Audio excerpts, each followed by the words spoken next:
I would argue that it's important to reformulate the way you posited the question, right?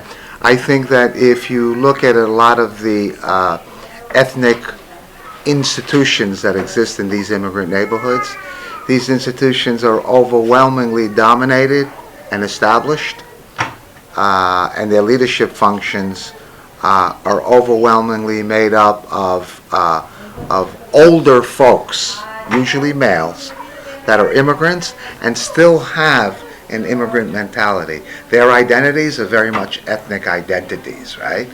It's different having an ethnic identity. Having an ethnic identity is different from viewing yourself as a Latino. I think the people that view themselves as Latino are the children of immigrants that grow up in these immigrant neighborhoods and grow up in these very diversified neighborhoods where they, although they may realize that they are of Colombian extraction, Ecuadorian extraction, Bolivian, Peruvian extraction, at the end of the day, they view themselves in a larger way, in an American way, in a Latino way. Because when we speak of Latino, we're speaking of a construction of an idea that is an American idea, a North American idea. The idea of Latino does not exist in these countries of origin. So for me, the future for political organization, for economic organization, will not be in the hands of the current generation of leaders that dominate these ethnic organizations, because they are still viewing the process as exclusively an ethnic process, as a Colombiano, as an Ecuadorian, as a Mexican. I think the future for immigrants is in that second generation, in the young people that are going through the public school system, that are attending universities, that are learning the mechanics of how the public sector and the private sector work. So what I think needs to happen is that we need to develop more institutions that move beyond ethnic concerns, and develop institutions that will establish the kinds of political coalitions among different Latino groups that will be interracial and interethnic.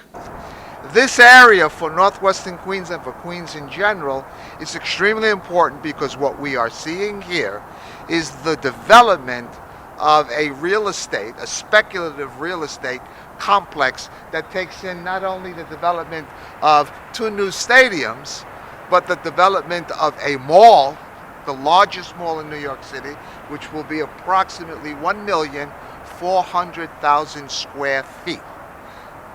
That area in Willets Point will also include a luxury hotel. And by necessity, we're going to have more parking space out here. So this will transform this area, and it will be even more scaled up if we connect what is occurring here with what is occurring immediately behind me in the neighborhood of Flushing, Queens. Flushing, Queens is emerging quickly as a nodule, a cluster of high-level Asian financial transactions. This is large-scale, top-down corporate gentrification, much different from the earlier waves of gentrification that characterized the New York City economy in Brooklyn and in parts of Manhattan. What Sharon Zukin, the anthropologist, would call gentrification by cappuccino. This is gentrification by real estate development.